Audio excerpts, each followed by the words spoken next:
कहते हैं जब कोई अपना गांव पहाड़ अपनी मिट्टी छोड़कर दूर चला जाता है तो दो चीजें या होती हैं। या तो वो अपनी जड़ों को भूल जाता है या फिर और दूर जाकर अपनी जड़ों को और मजबूत कर देता है।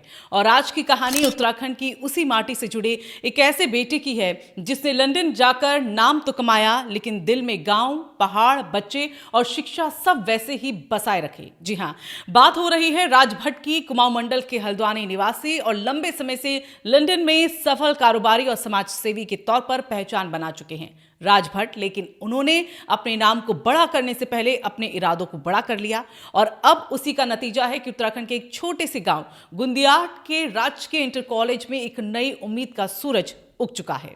गुंदियाट के बच्चों के सपनों को मिला सहारा। सोचिए, गांव का सरकारी स्कूल, सीमित सुविधाएं, पहाड़ों का सफर, कम संसाधन, लेकिन सपने बहुत बड़े। लेकिन इन सपनों को एक सहारा मिला जब राजभट्ट स्कूल पहुंचे। सिर्फ औपचारिक दौरा नहीं, उन्होंने स्कूल की हर छोटी छोटी जरूरत को ध्यान से समझा।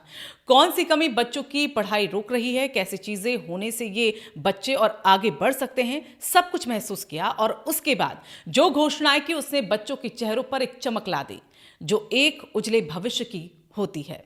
कक्षा 11 के छात्र काजल वर्मा नीट की तैयारी कर रही है। कई बार होता है, सपने बड़े होते हैं लेकिन साधन छोटे पड़ जाते हैं। लेकिन अब ऐसा नहीं होगा। जी हाँ, राजभट्ट ने अब एक घोषणा कर दी है कि नीट कोचिंग की फीस वो उठाएंगे, लैपटॉप देंगे, हर महीने 2500 रुपए की स्कॉलरशिप भी अब वो देंगे।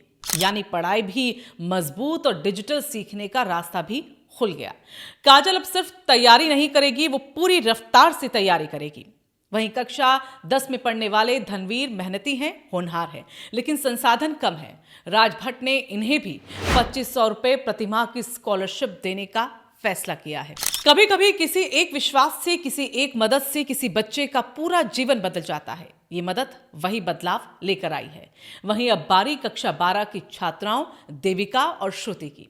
राजभट्ट ने इनको लेकर भी एक घोषणा की और प्रोत्साहन के लिए यहां पर उन्होंने कहा कि मेहनत में कमी मत रखना, बाकी मैं साथ खड़ा हूं। अगर ये दोनों अच्छी रैंक और अच्छे अंक लेकर आते हैं, दोनों को लैपटॉप दिए जाएंगे, आगे मेडिकल की पढ़ाई में भी आर्थिक सहायता मिलेगी। कितना बड़ा संदेश है ये। अच्छा करोगे तो मंजिल भी, सहारा भी। अब बात कक्षा 12 की छात्र अभय प्रसाद की करते हैं। राजभट्ट ने और भी बड़ी जिम्मेदारी दे दी है उन्होंने उनको और कहा है कि बढ़िया रैंक आई, अच्छा कॉलेज मिला तो पूरी आगे की पढ़ाई का खर्चा वो खुद उठाएंगे। सोचिए, पहाड़ के गांव का लड़का अगर बड़े कॉलेज में जाकर पढ़े तो घर से एक नहीं, पूरे गांव से एक डॉक्टर, एक इंजीनियर, रिसर्चर निकल के आते हैं। राजभट्ट सिर्फ बच्चों की पढ़ाई नहीं भर रहे, वो गांव के भविष्य में एक निवेश कर रहे हैं। सिर्फ बच्चों की स्कॉलरशिप ही नहीं, राजभट्ट ने स्कूल की आधारभूत जरूरतों की भी जिम्मेदारी ले ली है। एक कंप्यूटर, छात्रों के लिए नया टॉयलेट, एक डिजिटल बोर्ड।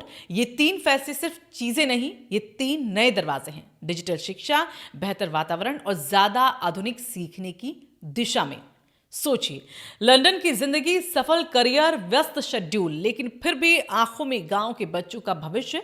ये सिर्फ दान नहीं, ये दिल की पुकार है और ये बताता है कि पहाड़ बदल सकते हैं, मौसम बदल सकते हैं, जगह बदल सकती है, लेकिन जड़ें नहीं बदलती। और जड़ें मजबूत हो तो उनसे निकला हर पौधा पेड़ बनता है। स्कूल के प्रधानाचार्य देवेंद्र सजवान और सभी शिक्षक राजभट्ट के इस प्रयास से बेहद खुश हैं। और हो भी क्यों ना, 4 बच्चे नहीं, 4 परिवार नहीं, पूरे गांव की सोच बदल रही है। आज अगर एक गांव में ये हुआ तो कल दूसरे गांव में कोई और भट्ट खड़ा हो सकता है और फिर शिक्षा का ये दीप एक दूसरे से पहाड़ और एक दूसरे गांव तक रोशनी फैलाता जाएगा। ये कहानी सिर्फ गुंदियाट गांव की नहीं, ये संदेश है हर उस भारतीय के लिए जो देश से बाहर है, देश से दूर है। तो क्या दिल में देश हो तो बहुत कुछ बदल सकता है। राजभट्ट ने साबित किया कि देशभक्ति सिर्फ तिरंगे में लिपटकर नहीं होती। कभी कभी एक लैपटॉप देकर भी, एक स्कॉलरशिप देकर भी, एक बच्चे को आगे बढ़ाकर भी देश बदला जा सकता है। अगर आप भी शिक्षा, सपना और बदलाव की इस कहानी से प्रेरित हुए हैं तो इस वीडियो को आप फैलाइए ताकि और भी जाने कि अच्छे काम करने के लिए ना बजट चाहिए, ना पद चाहिए, ना प्रचार, सिर्फ दिल और इरादा चाहिए। अगर ये कहानी आपको पसंद आई हो तो वीडियो को लाइक करिएगा, शेयर कीजिएगा और कमेंट में यहाँ लिखिएगा कि राजभट्ट जैसे लोग देश का गर्व हैं। और चैनल को सब्सक्राइब जरूर करें क्योंकि ऐसे ही लोगों की कहानियां, यही देश की असली ताकत है।